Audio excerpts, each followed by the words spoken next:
Hello, everyone. Welcome to the Newsbrowse News broadcast.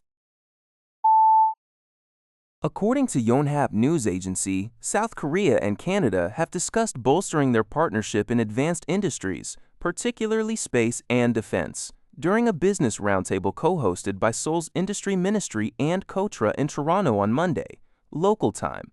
The meeting was attended by Presidential Chief of Staff Kang Hoon-sik, acting as a special envoy, alongside other high-ranking South Korean officials and about 50 business leaders. This diplomatic and economic push comes as South Korea targets Canada's massive submarine procurement project, estimated at $60 trillion sold $139.70 matters. A South Korean consortium comprising Hanwha Ocean and HD Hyundai Heavy Industries is competing against Germany's ThyssenKrupp Marine Systems, with Canada expected to select a preferred bidder by late June.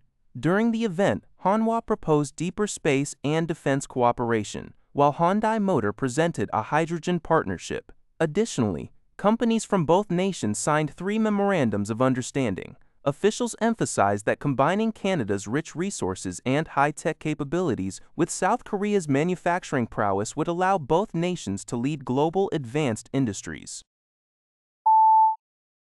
According to a report by the Business Council of British Columbia, BCBC, highlighted by CTV News, youth unemployment in British Columbia has reached 14%, excluding the pandemic era.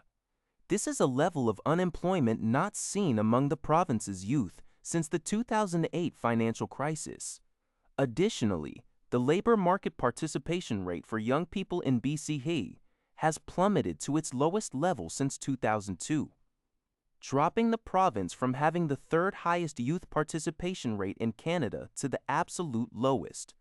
BC's Jobs and Economic Growth Minister, Ravi Kalun, noted that the province's numbers align with the national average, but acknowledged the need for improvement, citing ongoing investments in trades training and federal changes to the temporary foreign worker program as potential aids.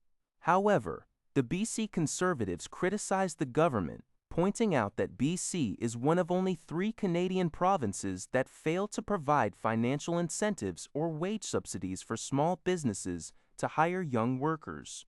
As the summer break approaches, young job seekers face an increasingly challenging economic environment.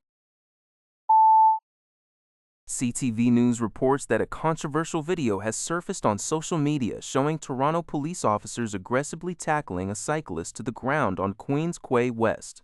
The incident, which occurred on May 31, has sparked widespread concern within the local cycling community. According to Toronto police, officers were conducting stop sign enforcement when a cyclist in his 20s failed to stop, yelled profanities, and attempted to flee when ordered to pull over. The man was subsequently arrested and issued 3 provincial offense tickets, including failing to stop and failing to identify under the Highway Traffic Act. No criminal charges were laid. David Shellnut, a prominent personal injury lawyer known as the Biking Lawyer, publicly criticized the police response. While not representing the cyclist, Shellnut argued that tackling a person off their bicycle and pinning them to the ground is an excessive and disproportionate response to a minor traffic infraction. He warned that such heavy-handed enforcement sets a dangerous precedent and could have resulted in severe physical injuries, calling the officer's actions highly questionable. According to a report by CTV News, municipal workers in Colwood, British Columbia, are preparing to hold a strike vote on June 9th as contract negotiations with the city remain deadlocked.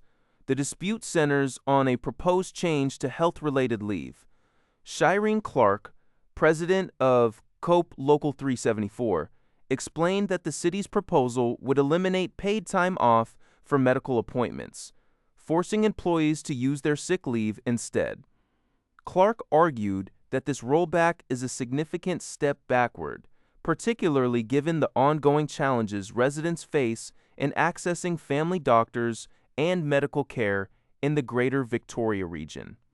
While the city has offered wage increases to remain competitive, The union asserts that these gains are unfairly tied to concessions elsewhere in the contract. Despite proposing several compromise alternatives, including tracking and limiting appointment times, the union says its offers were rejected. Clark emphasized that the union hopes to avoid a strike and reach a quick resolution, but the final outcome of any potential job action will depend on the upcoming vote and subsequent essential services hearings. The City of Colwood did not respond to requests for comment before publication. According to Global News, the Alberta government has announced an investment of over $1 billion in student aid for post-secondary education. The funding is designed to help students access essential financial support, including loans, non-repayable grants, scholarships, and awards. Applications for Alberta Student Aid will officially open on June 3rd for the 2026-27 academic year. However, applicants should note that there are changes to eligibility requirements.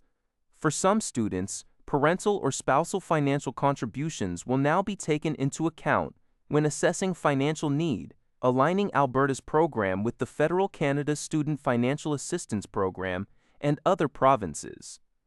Advanced Education Minister Miles McDougall stated that these changes aim to ensure support is fair, transparent, and focused on those who need it most. Premier Danielle Smith also attended the funding announcement at the Northern Alberta Institute of Technology on Monday. Students planning to apply are encouraged to submit their online applications at least 60 days before their classes begin. That's all for this video. Thank you for watching. See you in the next video.